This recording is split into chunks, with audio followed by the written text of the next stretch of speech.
여러분, 윤창주입니다.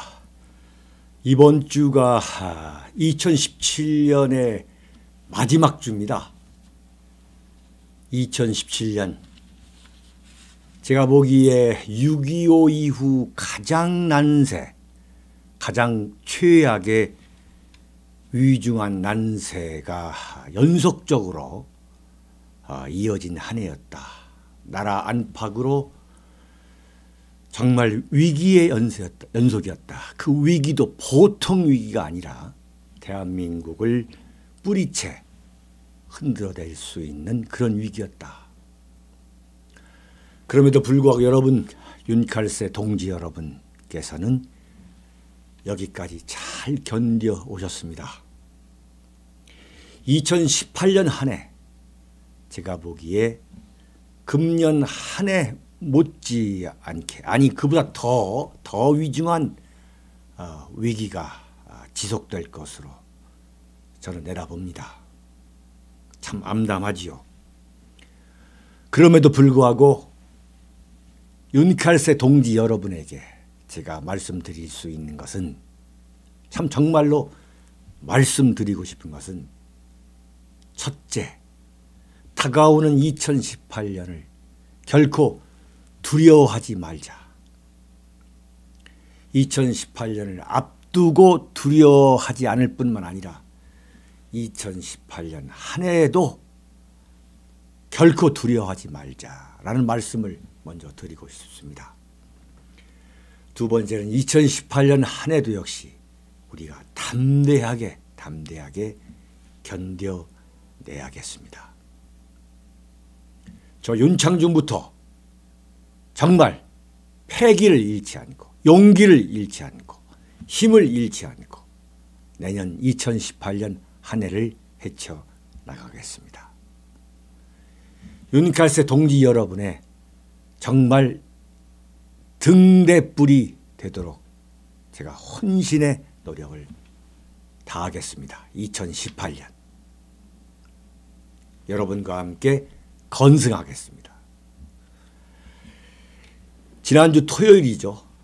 서울역에서 열린 윤창중 정치학교 송년 특강, 정말 전국에서 오신 윤칼세 동지 여러분께서 서울역 4층 대회의실이 그야말로 미어 터지도록 가득가득 꽉꽉 채워주셨습니다. 여러분 정말 감사드립니다. 저 열심히 하겠습니다. 그리고 앞으로도 저를 성원해 주시고 저를 지지해 주십시오. 또 서울역 특강, 윤창중 서울역 특강에 직접 참석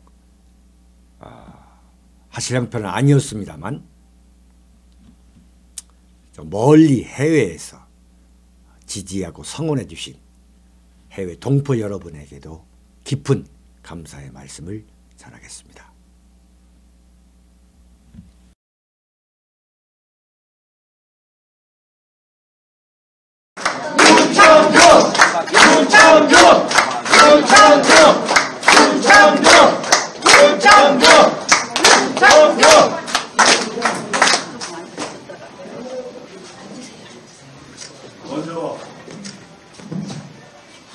여러분에게 인사부터 드리겠습니다. 여러분 2018년 새해 복 많이 받으십시오.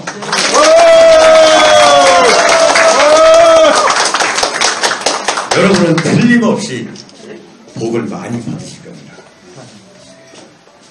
2017년 올 한 해 얼마나 마음 아프셨습니까? 말도 못합니다. 말도 못하고 생각하면은 자다가 어떻게 세상이 이런 세상인가, 그런 경험들 다 하셨을 거예요. 네. 그래서 제가 탄핵이 끝나고 나서 저도 인간이기 때문에 저 스스로를 추스린다는 게 참 어려워가지고 7월 달에 칼럼과 방송을 쉬면서 좀 나도 좀 생각 좀 해야 되겠다. 그래서 한 달이 넘게 생각을 하면서 안 되겠다. 내가 윤창중 정치학이라는 걸 만들어가지고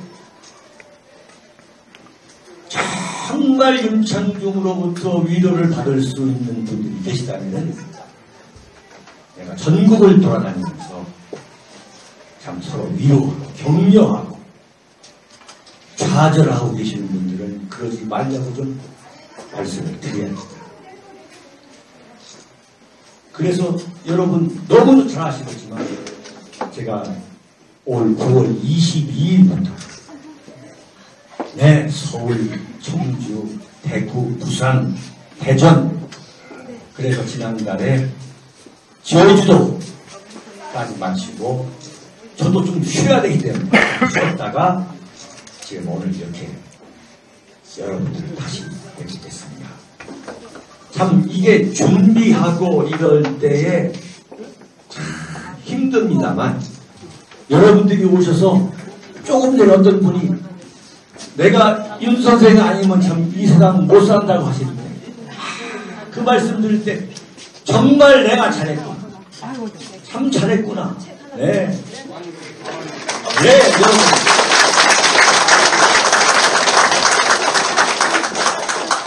이거 준비한다고 저기 저 뭡니까 차에다가 책 실어가지고 저 도와주실 분들도 많습니다만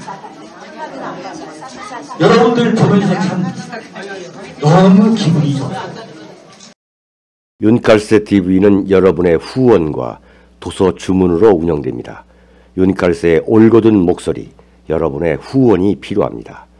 새 책 칼춤이 나왔습니다.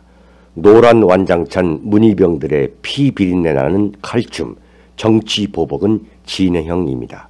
여러분에게 필독을 권유합니다. 윤창중이 피를 토하듯이 써온 3권의 책도 소개해드리겠습니다. 박근혜 정권의 제1호 인사 윤창중, 언론과 적대 정치 세력에 의한 억울한 누명, 난도질, 생매장, 박근혜 대통령을 붕괴시키기 위한 예고편이었습니다. 2013년 5월부터 2016년 5월까지 3년간 죽음보다 더 암담하고 참혹했던 집거와 은둔, 윤창중은 어떻게 인간적 정치적 시련을 극복하고 세상에 다시 돌아왔는가? 생생한 육필기록 윤창중의 고백 피정입니다. 세상에 다시 나와 대한민국 쓰레기 언론을 상대로 과감히 혁파운동을 전개하면서 자유민주주의 체제를 지켜야 한다고 외쳐댄 그의 피맺힌 절규 2017년 12월입니다. 박근혜 대통령의 탄핵, 파면, 구속의 격동기, 박근혜를 지키지 못하면 대한민국을 지킬 수 없다. 그가 토해낸 리얼한 칼럼 운명입니다. 도서주문은 010-8881-4649로 연락 바랍니다.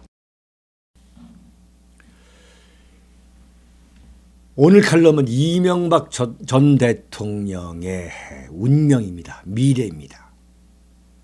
지금 문재인 공화국이 MB를 금년 안에 검찰청 청사 앞에 세워서 박근혜 대통령과 함께 그 서울 구치소에 가둬두려 했던 당초의 그 기획이 다소 주춤했습니다만 오늘부터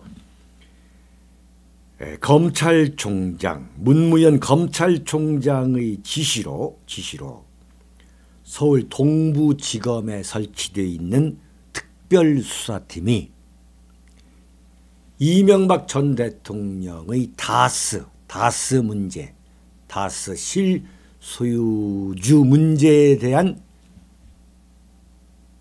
수사에 본격 착수했습니다. 이명박 전 대통령 결코 봐줄 사람들이 아니죠.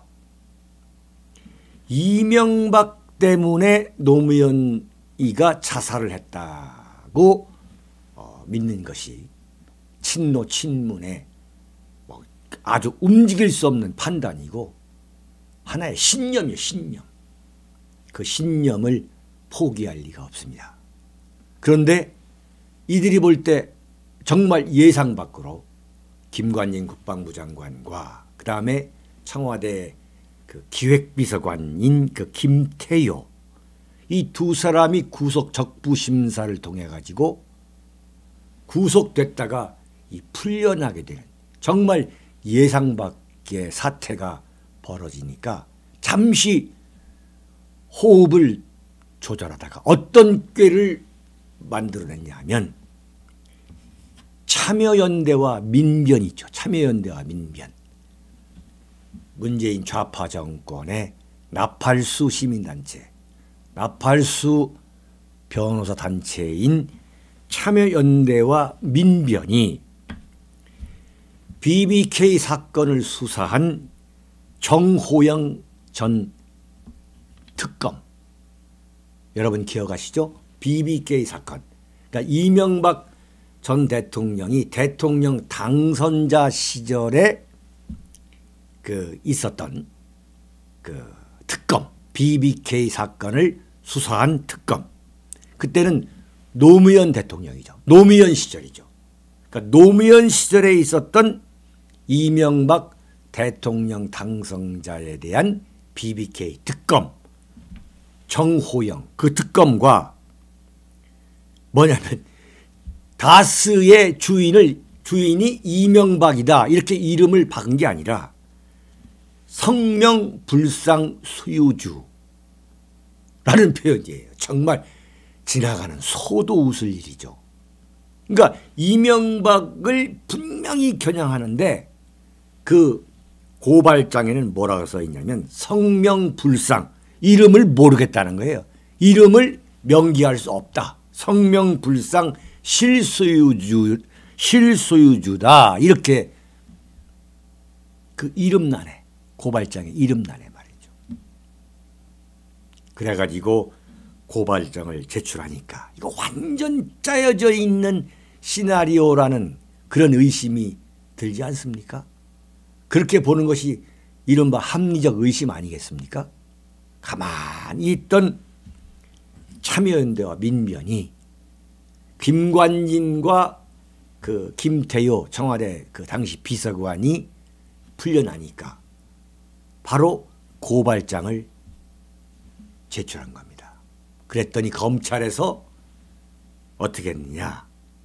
오늘부터 드디어 본격적인 수사에 들어갑니다.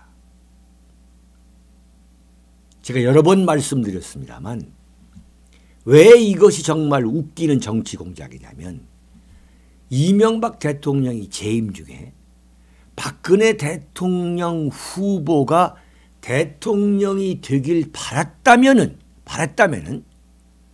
국정원장 그 원세훈 원장이나 또는 당시 국방부 장관인 김관진 장관 그리고 청와대의 김태효 비서관이 이 김태효 비서관이 이명박 대통령의 측근 중에 측근 아니었습니까? 이 사람들이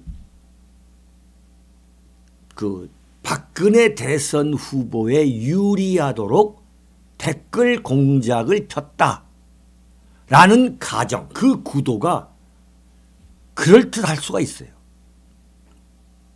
진짜 그럴 수도 있는 거예요. 그러나 이명박 대통령이 정말 박근혜 대통령이 돼서는 안 된다.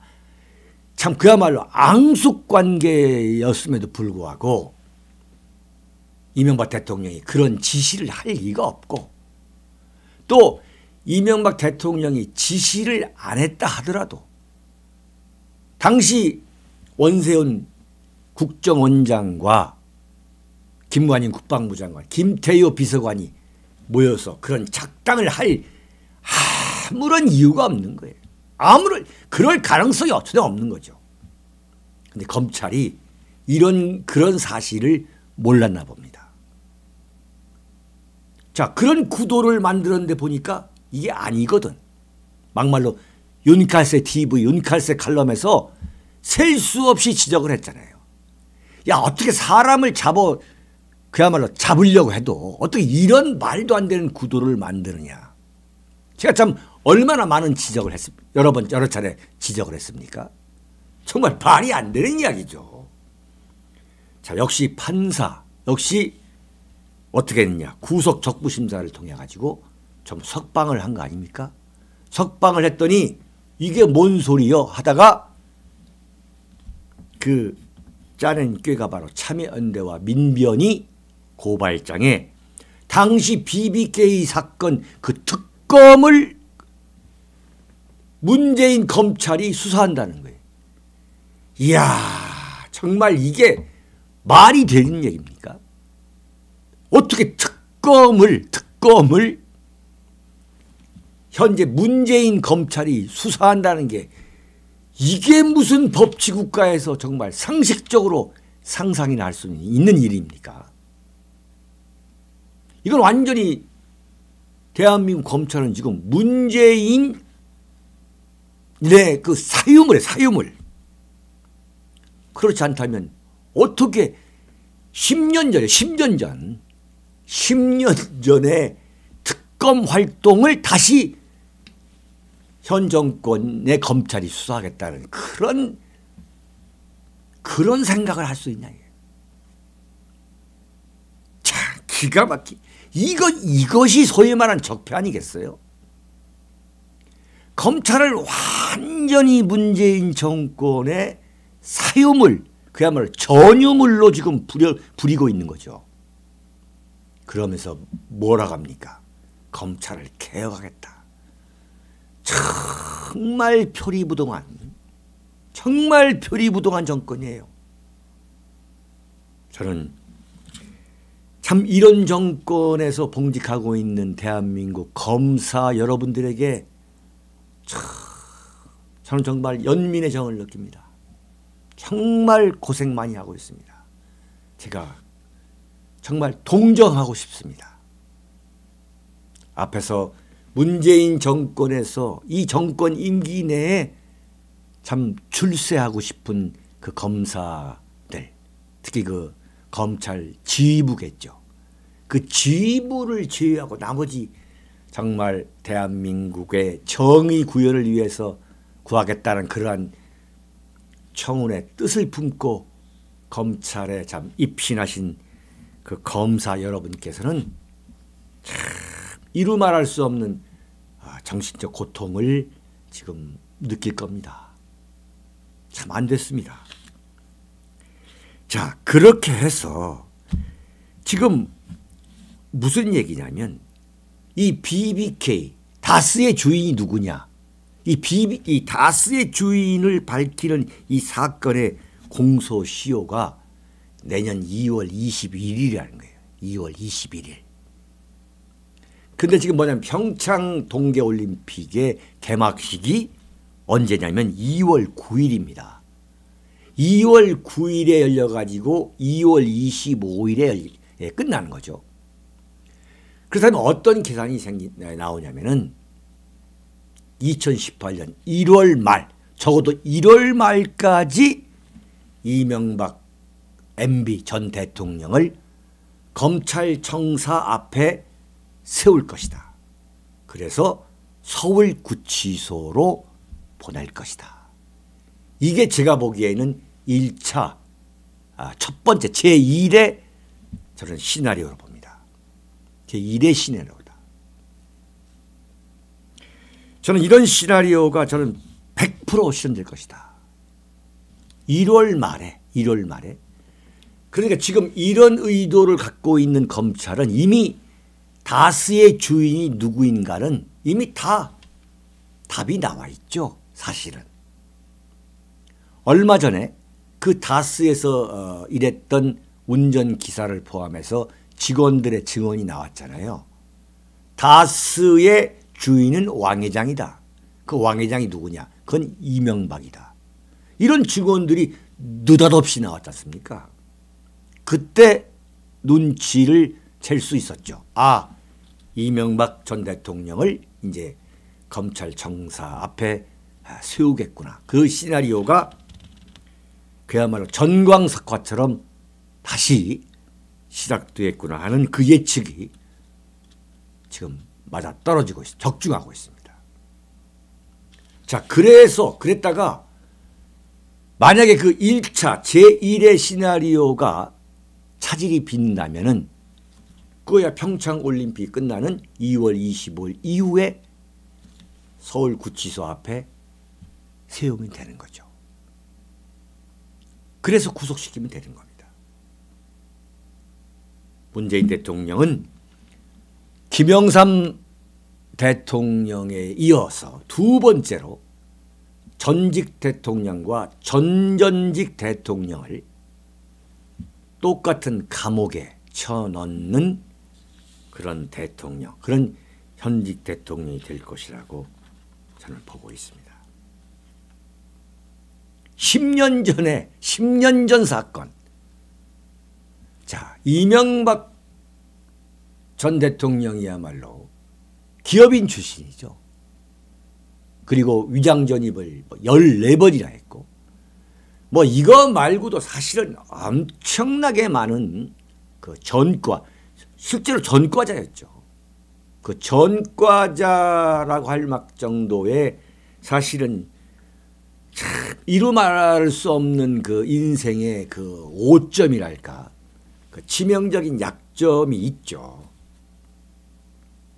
대한민국에서 기업을 하다 보면 또한 그 옛날 그 정주영 회장의 오른팔 아니었습니까? 그러다 보면 여러 가지 참 치명적인 도덕적 그 약점이 있는데 그걸 아마 제가 볼 때는 모조리 파낼 겁니다. 그래서 국민들한테 다 보여줄 겁니다. 자, 봐라. 노무현을 자살에 이르게 할 정도의 자격이 과연 이명박한테 있었느냐. 이렇게 부도덕한 인물이었다라는 것을 아마 주구장천 국민들한테 대한민국 이 언론을 통해 가지고 공개할 겁니다.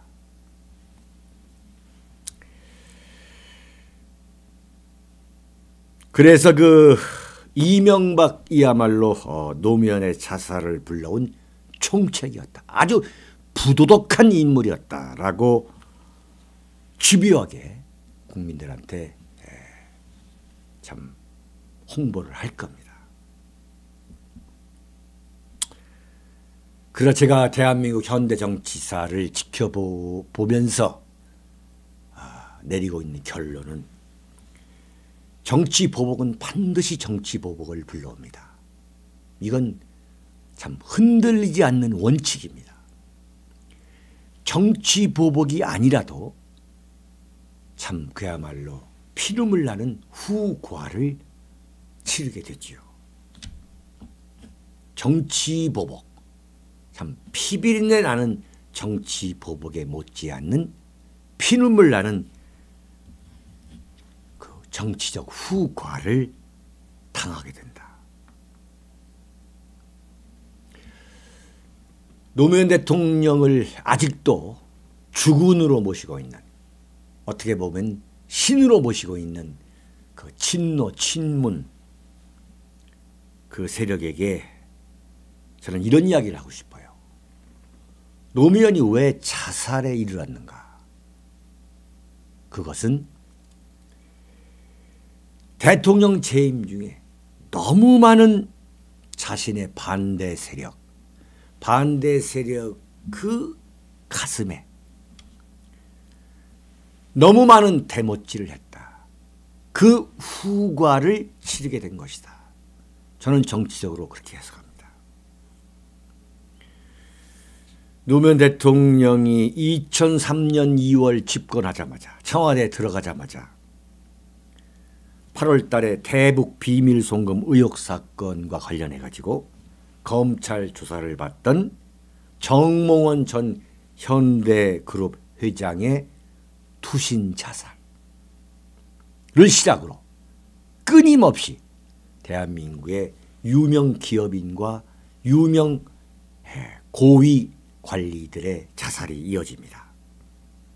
정몽원 회장의 투신 자살을 시작으로 안상영 전 부산시장, 남상국 전 대우건설 사장, 박태영 전 전남지사, 이준원 전 파주시장, 이수일 전 국정원 2차장, 엄청나게 많습니다.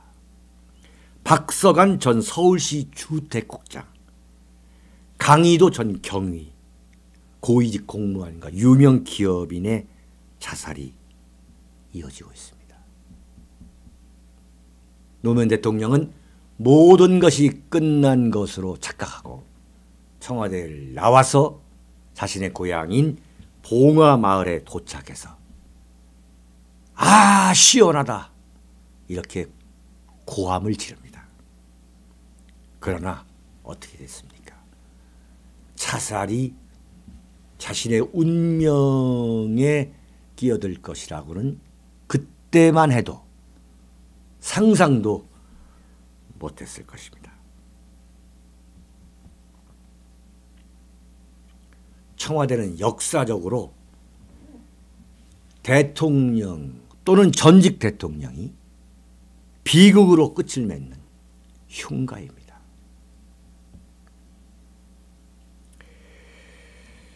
그런데 한 사람 딱 한 명이 예외인 것으로 보였습니다. 그게 누구냐면 바로 이명박 MB였습니다. 이건 박근혜 대통령이 의도적으로 가급적 피비린내 나는 정치 보복을 하지 않겠다. 새로운 전직 대통령 문화를 만들자라는 문제의식에서 비롯됐습니다. 그러나 이명박 전 대통령은 박근혜 대통령을 고마워하지 않았고 박근혜 대통령이 탄핵으로 몰려서 권좌에서 물러나자 그 물러날 그 시점에 탄핵에 찬성하는 결정적으로 탄핵에 정점을 찍는 발언을 했었고 박근혜 대통령이 권좌에서 물러나자 정치 보복을 받았다. 이러한 이야기들을 했습니다. 그러나 문재인의 정치 보복이 기다리고 있을 것이라는 것도 이명박 전 대통령은 예상하지 못했던 것 같습니다. 대한민국 현대 정치사에서 적폐 중의 적폐가 현직 대통령이 전직 대통령 또는 전전직 대통령을 겨냥해서 서슴없이 잔인한 정치 보복을 벌이는 겁니다. 그래서 그 전전직 대통령이야말로 대한민국의 정권을 잡아서는 결코 안 되는 폐륜적 인물로 만들어버리는 것. 이것이 바로 적폐 중의 적폐입니다. 이미 대통령 문재인 씨도 다음 대통령이 누가 되든 간에 후임자에 의해 그런 정치 보복을 받는다 해도 결코 불평할 수 없는 상황을 이미 자신이 만들어버렸습니다. 정말로 안타까운 일입니다. 참으로 불행한 대한민국이고 불행한 대통령들입니다. 대통령은 대통령이야말로 대한민국에서 가장 해서는 안 되는 직업이 아닌가 합니다. 이런 나라가 나라다운 나라입니까? 정말 안타까운 현실입니다. 여기서 마치겠습니다.